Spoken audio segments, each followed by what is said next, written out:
Grimm Chronicles. I think this is episode 30 for 2022. So I had almost finished the very great and interesting experimental novel by Ricky de Cornet, The Fortunes of Neptune, last week. So I'm not really going to talk more about that. I think even though I finished it in this week, I think I've said enough about it. It was really a great find, and I'm very glad that I was able to discover this new fantastic writer. And this week is kind of all about GarbAugust, and so I've been thinking a lot about trash, garbage in terms of what we read. Before I get into that, I just did want to let you know that I am still reading Before the Storm by Theodor Fontane, definitely not garbage.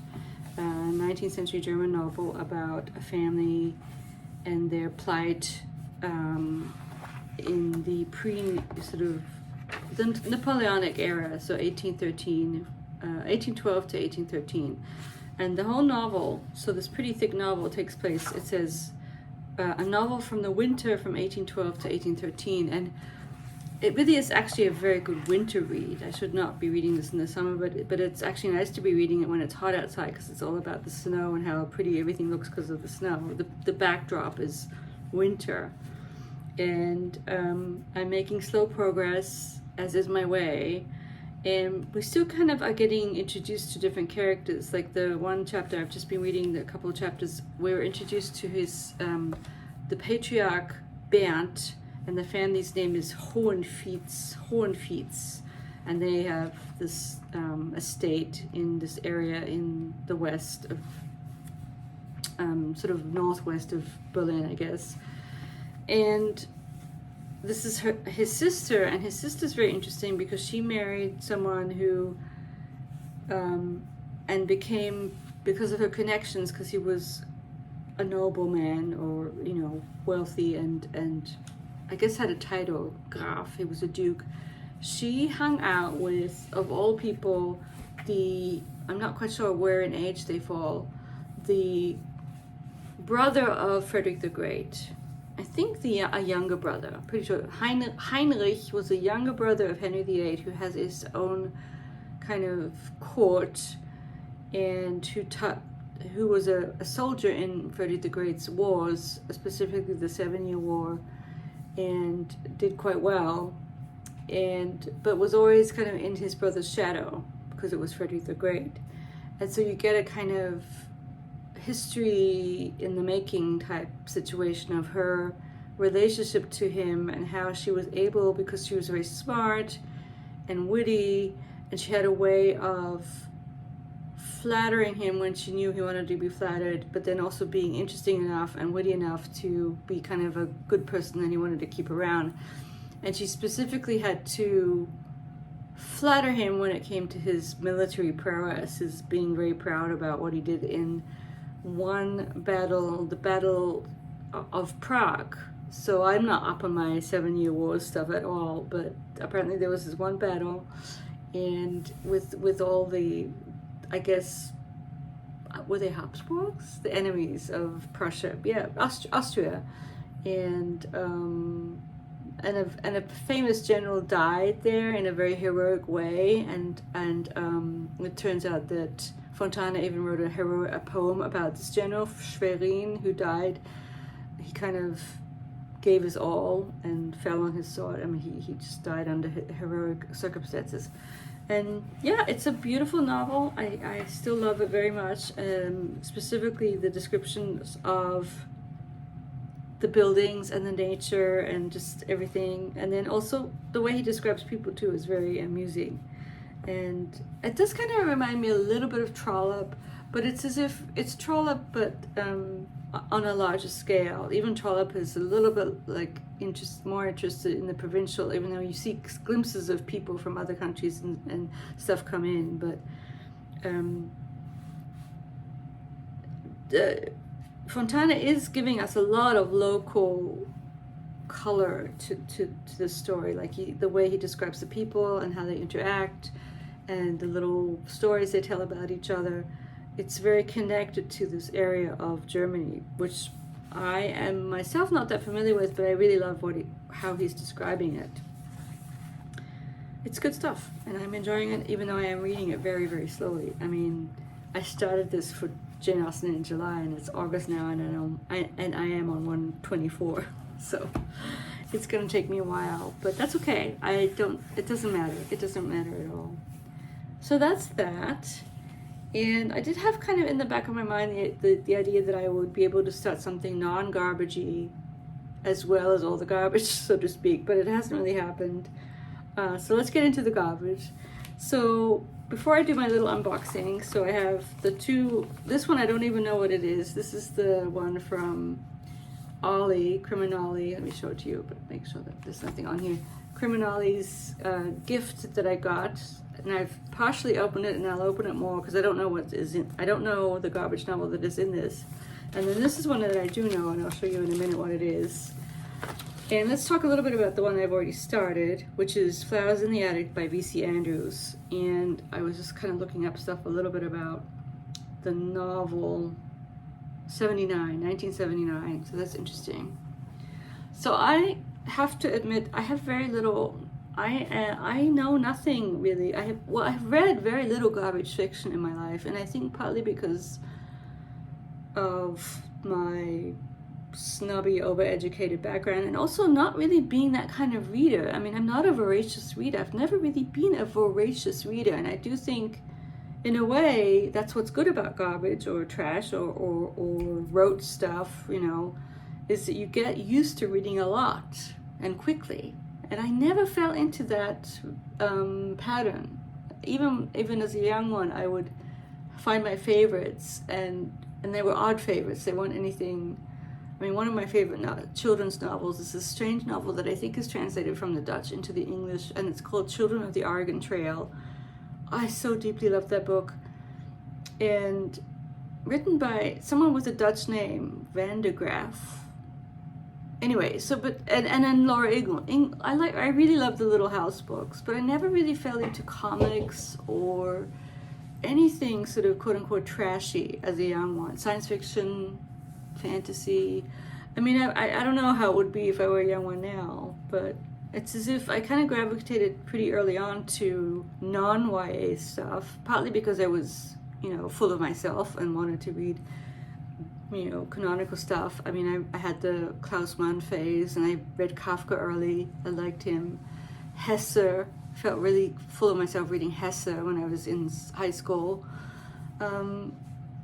And then some English, some Dickens, Jane Austen. That's when I read Jane Austen, is at that time. So I guess the point of this whole little chat is I don't know much about trash fiction.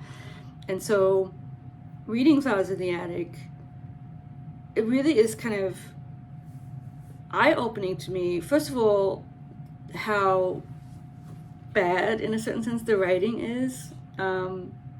It's just, and it's sort of like across the board bad. It's not even sort of trying to be good bad. It's just, you can tell this is a story where kind of the plot, only the plot counts, and the hokey way it's told is either kind of part of it, that it's told in this hokey, awful way, or you're supposed to not even care. And let me see if I can find, so I'm kind of reading it on this Kindle. Let me see if I can find a little bit of non-dialogue here. Once more, I knelt by the side of the bed and put my hands in prayer position under my chin. Silently I began, quote, "Now I lay me down to sleep. I pray the Lord my soul to keep." But somehow I just couldn't say those words about taking my soul if I should die before I awake. Again, I had to skip that part. And again, I asked blessings for Mama, for Chris and the twins, and for Daddy, too, wherever he was in heaven. Then, when I was back in bed again, I had to go and think of the cake or cookies and the ice cream the grandmother had promised last night if we were good. And we had been good. I mean, I guess this section's not that bad, but it's very sort of pedestrian. It's very, which is one of my awful favorite terms, I apologize. So the plot is everything. And the plot is completely creepy and also kind of, you can tell that it's going to go in directions that are kind of unsavory in terms of probably incest, I think. I don't know. And it has everything in it that I really don't like. The sort of the salacious aspects of this overbearing grandmother doling out punishments on this group of kids who, I mean, until the way that's the other thing about trash, I guess, or garbagey stuff, is the way they're characterized is it's a weird, creepy mixture of caricature and just bad characterization. Like, they're overdrawn, there's exaggeration, like the two twins are sort of annoying, and they're spoiled in a silly way. You can't reason with them. I mean, they're supposed to be young, but there's other ways of showing that you can't reason with kids. Everyone is like overdrawn in a certain sense. I mean, it's a gothic tale, and this group of children is, the basic premise is that they're going to be stuck in this attic, and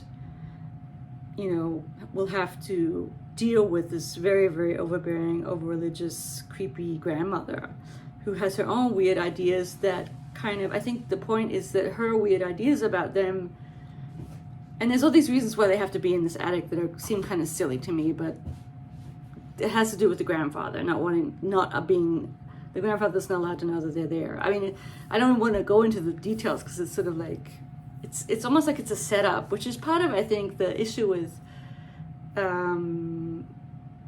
what's the word, formulaic fiction, is that everything's a setup. I mean, until you get to the real stuff and the frame, and it's almost as if that's not so important because you're waiting for the real stuff. I mean, it's like other genres that I won't get into, but so yeah, the fact that, I don't know, and so I'm sort of enjoying it because I think it's a kind of a seminal work for something like GarbAugust. It's important, and what's interesting about V.C. Andrews is that there's so many versions of, there is the Flowers in the Attic, and then she wrote some more novels to do with the Dollenganger family, and she wrote, so there's 3 series connected that she actually wrote, but then she quickly, I think she died, and then they gave it over to a ghostwriter whose name is Andrew Neiderman, and he goes on to write all these other series. I don't know what the connection is to the original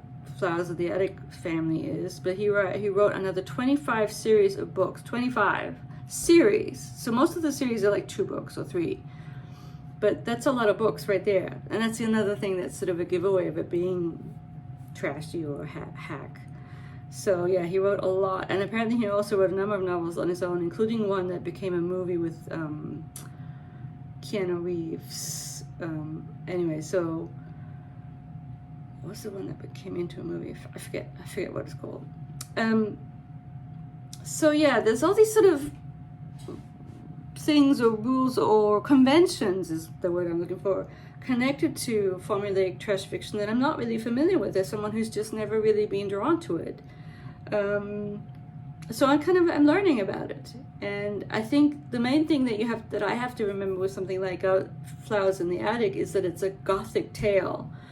But I am kind of really turned off by the salacious aspects of it, the sort of hints that this whole connection of the grandmother's puritanical obsession with them not bathing together, kind of being the impetus for them basically bathing together. Like it's like the sort of the mechanism of being overly repressed leads you down dark paths, more than it would if you were not. And that's, I guess that's kind of the point of the book, but it's you really kind of want to take a shower after you've read it. So I can't really say I'm enjoying it because it's just so far away from what I usually read. But I'm actually glad to have this opportunity to figure out this thing with trash and the allure of it. And I kind of still want to find some trash that I enjoy, even if it's trash. I cannot say that I'm really enjoying this kind of trash. And it may even mean that I need something less icky, like I'm not a fan of the Gothic. Maybe I'll be okay with, maybe I'll try the silly German one that I got, the novel about the mountain doctor, which is extremely formulaic, and there's so many of them. We'll see. we'll see. And I will probably just, end up reading other things in August. But let's get to the good stuff here, the unboxing. So the first thing is, I'm kind of excited for this one. For one thing, it'll be fun to read pictures. It's not really I don't really think you can call this a novel. So this is the Star Trek photo novel #1, City on the Edge of Forever. We have both of them, and then you read them with little comic bubbles. And it says that this was, somewhere I saw that this was written by Hal and Ellison, which is hard for me to believe, but maybe not. Yep, written by Hal and Ellison. Right there, a fairly well thought of science fiction writer, and not really a hack writer. He's a review with him. And it's sort of nice. You get a cast list, and this will be fun. This will be, oh gosh, this page is a little bent over, but that's kind of what you get. It's in good condition, and it's sad to say that I recently heard of the passing of Lieutenant Uhura, right? She just passed away a couple days ago, and she figures in here. So she's right there. So this will be fun. I'm almost like, this is like special, and I don't want to break the spine on this one. So it's a collector's item that I got from thrift books. So I'm kind of looking forward to this second foray into trash, which will be Star Trek City on the Edge of Forever. I don't know if it's based on an actual episode. Maybe Star Trek fans can tell me, or if it seems to be one where they go back to the world because they're in normal outfits here. Well, what's her name? John Collins from Dynasty makes an appearance. Okay. Yeah, this will be fun. Well, it shouldn't take me very long, so by the end of next week I should be done with that. So now for the exciting and maybe somewhat trepidatious part, where I open the book that I won, and I have no clue what this is going to be. So let's take a peek here. I'm going to need to scissors it open just for the final part. Okay.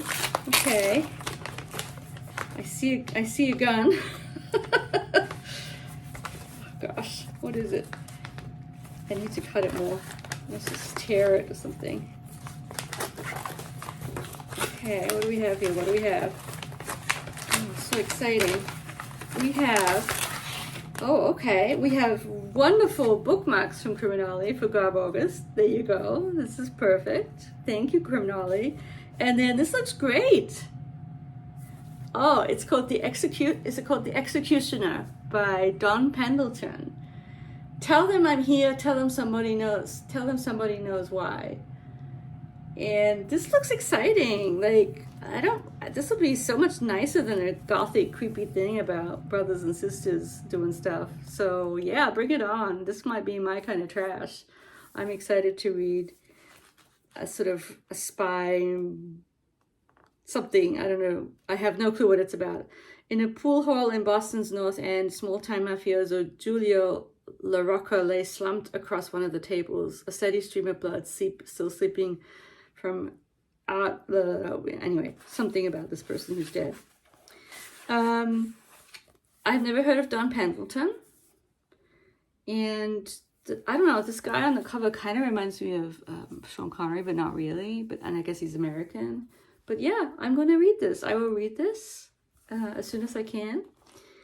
And I will report back on what I think of it. And I think, so I created a little kind of musical introduction full of German pictures of trashy stuff, kind of formulaic German fiction to do with all kinds of, mainly science fiction, but there's some other genres in there too. And so you may have already seen that as the introduction to this episode of the Grimm Chronicles. I think that's what I'll do, since I've mainly talked about trash.